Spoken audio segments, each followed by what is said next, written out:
Hey, how are you guys doing?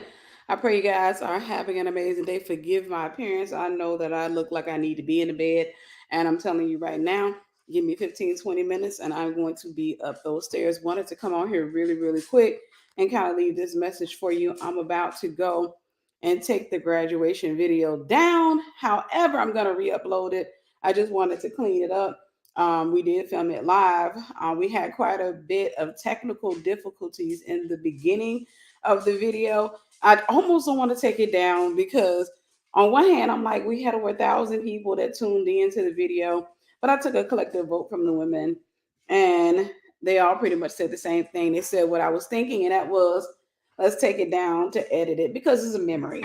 It's a memory for us. It's something that is going to be on the internet for a long time. So that is to say that once you see the video come down, don't think I've deleted it. It's just going to be hidden.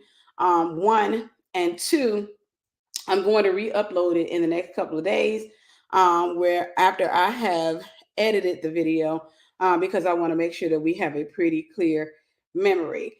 So in the beginning, we had the slideshow part. There was a technical difficulty on that part, and then my sister, she was singing, beautiful voice, but there were technical difficulties and what have you. So we want to make sure that we upload it because it's a memory. So one thing I want to ask of you, I need a favor from y'all because it is definitely something. I can say this. God knows I'm a sentimental person. You can sit here and you can do a lot of things, but I'm incredibly sentimental. I'm incredibly sentimental. The things that matter the most to me is just demonstrations of I care, I appreciate you. Those are the things that matter the most to me. And I think I'm just starting to discover that later on in life, right? I'm just starting to realize the things are that are really important to me. And it's not just a saying, but it's just a demonstration. And the ladies have gone out of their way throughout their program to show me that they care. They've gone out their way throughout the program to show me that, hey, we're here, we're rocking with you, we want to learn from you. We had Apostle Ivory Hopkins come out. They surprised me because they know I love me some Apostle Ivory Hopkins and Lady Evelyn Hopkins, and I'm so grateful for them. That was truly a surprise. Did I know? I had no idea. I had no clue. I was given the benediction, and they completely blessed me. Apostle came out and he spoke. He completely blessed me with that. So I can say there is nothing like being surrounded by love. There's nothing like being surrounded by love.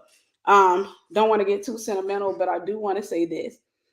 Just a reminder, what I was saying earlier is that I'm going to be taking the video down temporarily so I can re-upload it in excellence. It'll be the same video. We're not gonna go back and re-record it. Just gonna cut some parts out, like where the technical difficulties were. Probably insert some introduction cards and stuff like that. And I will re-upload it in the next couple of days. The favor that I need from you guys, a couple of things. The first favor is I need you to come back when I re-upload it, and I need you to comment. I want you to show your love to the ladies, show your love to everybody that came out and supported Esther Prep, now known as Vision. I really want that because we have over 1,000 views now. I would hate to take it down and re-upload it and we have 26 views or 25 views because this is a memory. This is a memory. So I would like y'all to, just kind of make it a mental note to come back and view the video, leave a comment or what have you. That's the first thing. The second, oh, awesome. Looking forward to having you, Sister Juliet. The second thing is this. I'm going to be coming out sometime this week.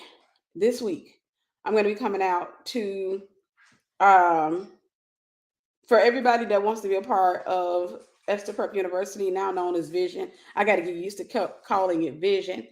I'm going to be opening up for enrollment again, and I would say, my objective ultimately is to have 100 students to become a part of Esther Prep.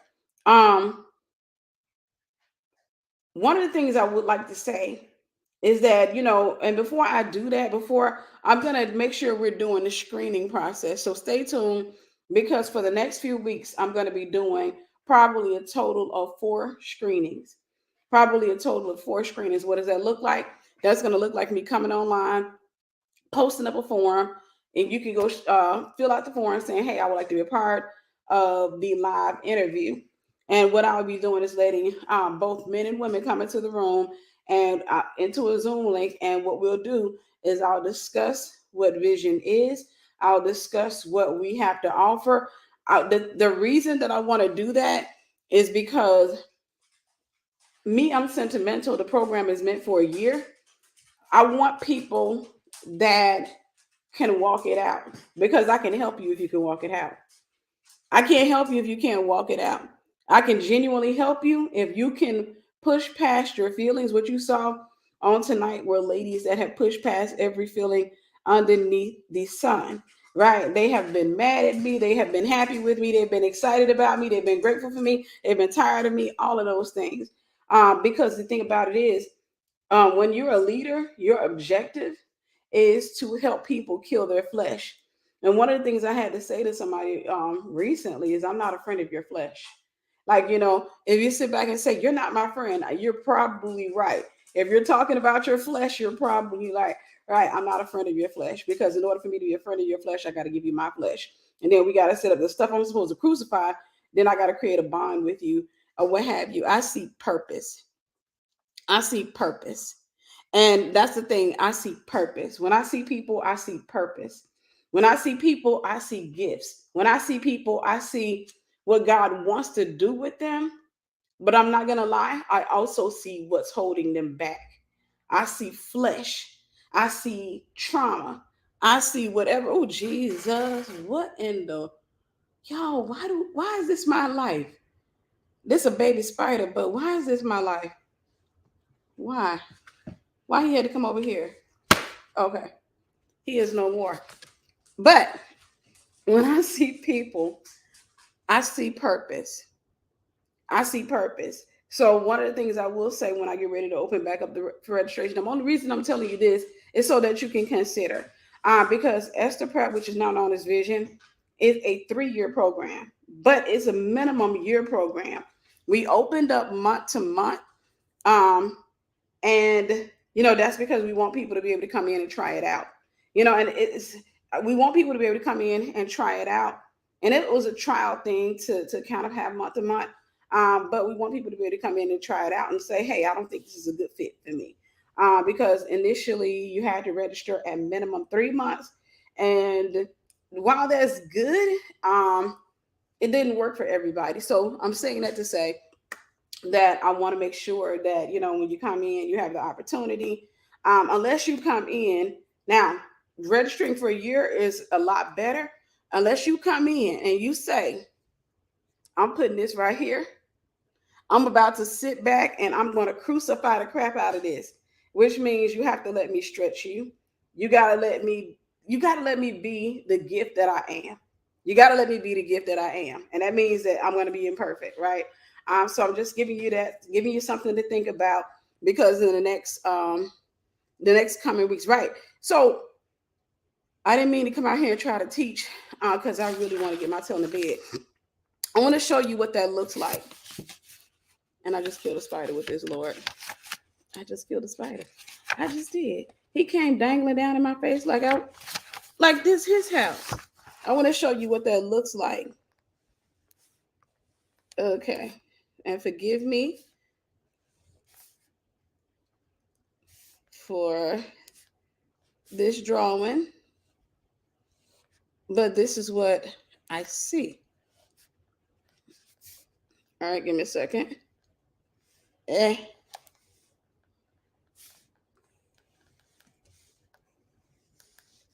It's not a perfect drawing. Nobody at me. It's not a naked person. It's just the body. Somebody say it's just the body. All right, it's just the body. Just demonstrating. I want you to imagine that this is your flesh. Okay? This is your flesh. This is the fallen nature of the human. Also, flesh is made from dirt. What do you find in dirt? If you go dig, that's where treasures are. Are you catching it? Okay, that's where treasures are. Um, I remember being a little girl in Mississippi, and we watched all these movies about treasures and stuff like that, pirate movies, and going over. If you get over the rainbow movie, there's treasure on the other side. And me and my brother would dig the ground. Anytime we saw a rainbow, we dig the ground. Um, just anytime we felt like it, my mom got a metal detector, we dug the ground because we felt like we were gonna find treasure at some point. But I'm trying to get you to understand that your flesh, this is dirt. This is what it's made out of. So inside this, you have to dig. The Bible says that the kingdom of heaven is on the inside of you. You have to dig. Now, what am I digging through? It's not just flesh, it's perceptions, it's trauma, insecurities, it's expectations, it's all those different things that we have to get around. Now, as a leader, I can't get past it. You have to get past it. I can give you the tools. I can say, hey, do this, try that. But you have to do it.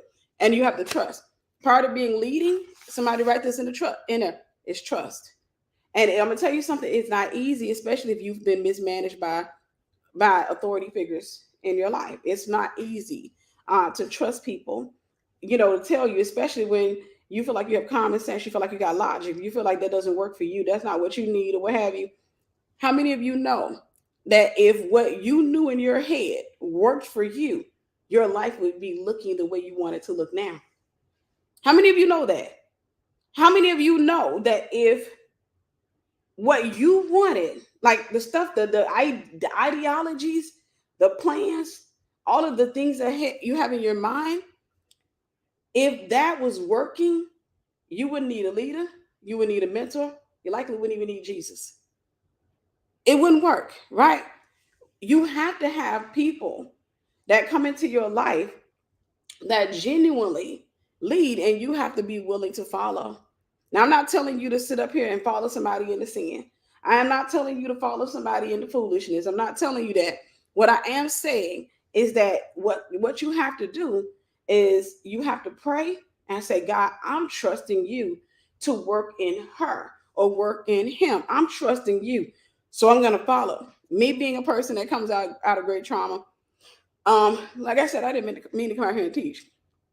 Me being a person that came out of great trauma, that was one of the hardest things for me to do was trust. Honestly, I'm not gonna lie to you. I'm not gonna lie to you. Because my mind, I had too much logic. That's what happens when you come out of trauma. You end up with too much common sense. That's common. Common sense don't get you anywhere but common places. Can somebody write that down? Common sense don't get you anywhere but common places. It's gonna get you to the same old destinations that you've been going to. It's gonna get you to the same destinations that your parents and everybody else that has that common sense goes to.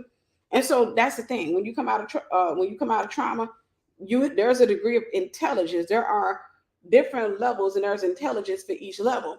You may be smart on the level that you're on, but you can't use your smarts on my level. If you're not there yet, you can't use your smarts there because street smarts don't work in the suburbs. And I'm just trying to make it make sense. You don't need street smarts in a different place, right? So street smarts, that's for the streets. That's for the streets. If you take your street smart somewhere and you try to utilize them there, they're not going to work for you. They're not going to work for you. What they'll do is get you cast out. They'll get you identified as being street, as being hood, and it'll get you cast out of places. It'll get you marked. And then what that does is inevitably, because what you're doing is exalting the world that you came from. And you can never go into a world and exalt another one and expect to stay a part of that world. You can never go into a world and exalt your world. Where I'm from, this is how we do it. Where I'm from, that's how we do it. You can't do that. You can't do that.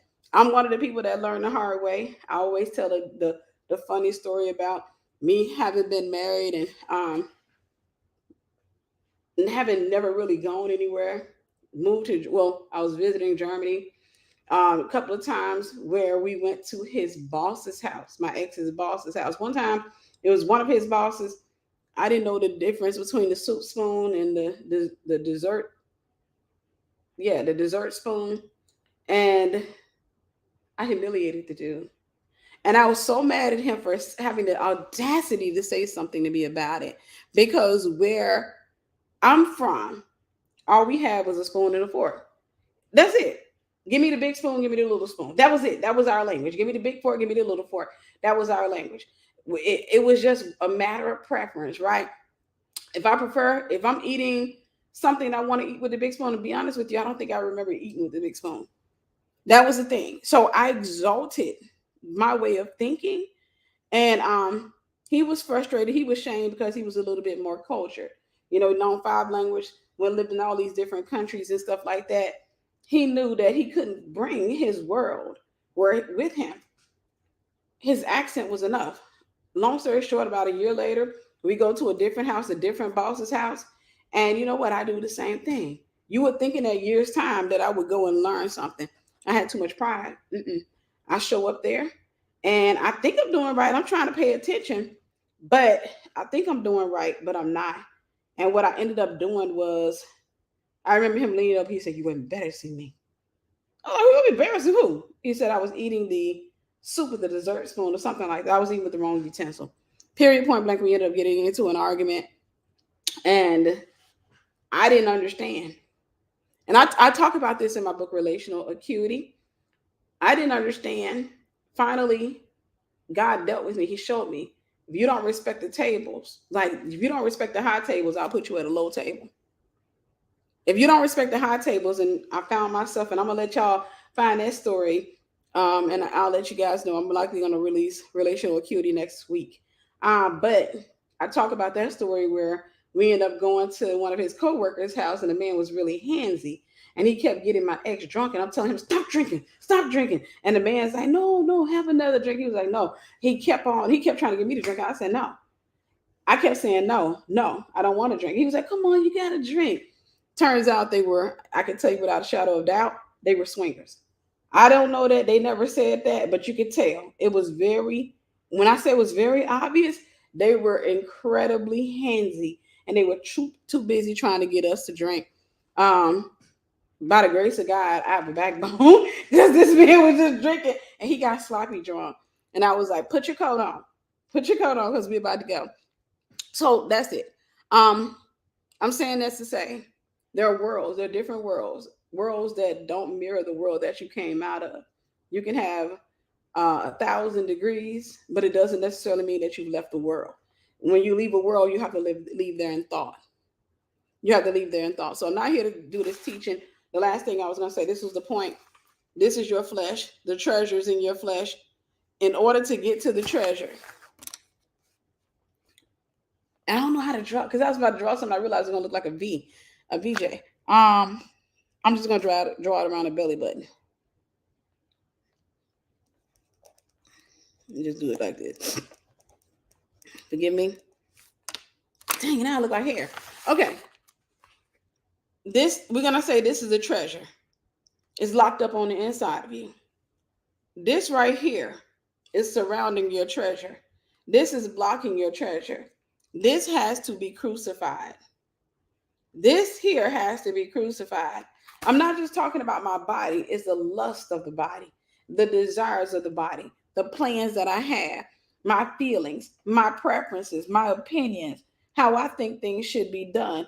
Those things have to be crucified. They have to be crucified. And I'm a living witness from somebody that had to go through a lot of healing, a lot of crucifixion when it comes to the flesh. I'm a living witness that the flesh don't go down without a fight. The flesh don't go down without a fight. Mine didn't go down without a fight. It took me, it took many, many, many years, and God is still crucifying this here flesh. I think that's a lifelong mission. So I didn't come on here to teach. I came on here to say we're going to be pulling the video down just temporarily because I want to go and edit it because it is a memory and I do want it to be excellent. And I want to make sure that when I have it back up here, it's excellent. Also, I'm saying do me a favor. You know, once we re-upload it, come back out, check it out. Um, Make sure you show the ladies some support. They reached a milestone. They did something major. They went an entire year, some of them an entire 2 years in a mentorship program. And That may not sound like a major feat, but trust me, I've been doing this for a few years, and I'm not lying when I say that is a major feat, because the flesh will not allow you to do anything spiritual, because the Bible says the flesh and the spirit are contrary to one another. And I've come to see that. I've come to see that. I'm learning just like they're learning. I'm learning with them. Just as much as I'm their mentor, they're also teachers to me, right? They're also, I'm still learning. So, like I said, that's a lifelong experience. That's a major feat. That's a major feat. And I'm telling you right now, I know it's not easy. I'm telling you right now, I know it's not easy, because some of the ladies are on here now, they're moderating and they're doing amazing things. They will tell you they have to deal with one of the greatest, the hardest things to get past. Two things that are hard to get past. And y'all let me know if I'm wrong. Offense, spirit of offense, hard to get past, especially when you feel like you have logic and you feel like you're right. Hard to get past, because pride will come out and try to secure you in that space. You know what the second one is? Boredom. Boredom. Why do I say that? Because in a program like that, you're learning. You're learning. And so I can't be an entertainer. And which means that I can't come out every day and go live and go da da da da da da. Ah. No, they have to deal with the boredom, all of that stuff, because my objective is not to become the idol. My objective is to help, to push, to grow, and then to allow them to walk on their two legs, to walk into the call, the mantle that's on their lives, and then to see that thing materialize, manifest, all that stuff. And I'm really looking forward to it. The ladies are creating things. They are creating books. They're creating card games and the whole nine. So, like I said, boredom is not easy to get past. I've apologized to them profusely for the last couple of months, because I kind of feel like I bored them. But at the same time, every time I go into that mindset, God is like, you're not an entertainer, because God has made my life so busy. We shot a short film. Some of the ladies came down. They were in the film. They helped with the film. You guys know I just got a location. I got a business location. We also went to the Dominican Republic. So it's been a really, really busy year. And I'm looking forward to this year being even busier. No, it's online. It's online. We got ladies from we got ladies from all around the world. We got ladies from all around the world. When we first launched, we had people in Africa, China, the whole nine. But I haven't done a major relaunch since then. But we're about to do a major relaunch. You can join today if you want to, but we're about to do a major relaunch of the program. I'm going to make sure I hear some of the voices of the ladies that are a part of the program, to find out what is it that they feel like they need. The whole nine. We're going to be doing a, oh, no, no, I'm sorry to the guys. You guys are now, you can come into the program as well. It's for men and women. It's for men and women. Esther Prep was for ladies. Um, Vision is for men and women. The only thing is, we will have Esther Prep days, which means that if we're talking about something that's sensitive, then the guys won't get an invitation for that. Like if we're talking about, because we've had times where we talked about sexual trauma, so that would be a time we wouldn't send out an invite for the men, because then the women wouldn't be comfortable. Um, but no, we got something for the guys. We got something for the guys as well. So I just wanted to come out and say that, so you know that I'm about to take the video down, but I will be re-uploading it. I'm just going to be editing it. And so that we can have a really, really good memory. I was trying to say movie. A really good memory. That's what happened when you got too much traffic in your brain and all of them trying to intersect. But we have a really, really good memory. Um, I love y'all. I appreciate y'all. And I'm going to make sure that I keep you posted. Like I said, I'm going to be hosting something next week. And the week after that, for the next 4 weeks, I'm going to probably host something every week, where I'll invite you guys to come into a chat, um, so you'll be able to ask me questions. I can answer your questions about Vision University, because I genuinely, wholeheartedly, passionately, and sincerely want to make sure that the people that become a part of the program are a good match for the program, are a good match for the program, that they have an understanding. Because I don't always think it's just bad. I think a lot of times it's just, making sure that there's an understanding of what you're gonna get, making sure that you have an understanding of what's in the program, as opposed to coming in with this Disneyland expectation or what have you. But that's it. I love y'all. That's all I have for y'all. I will talk to you soon. Thank you for being patient with me. All right. Bye. Sister Danielle, I'm about to inbox you.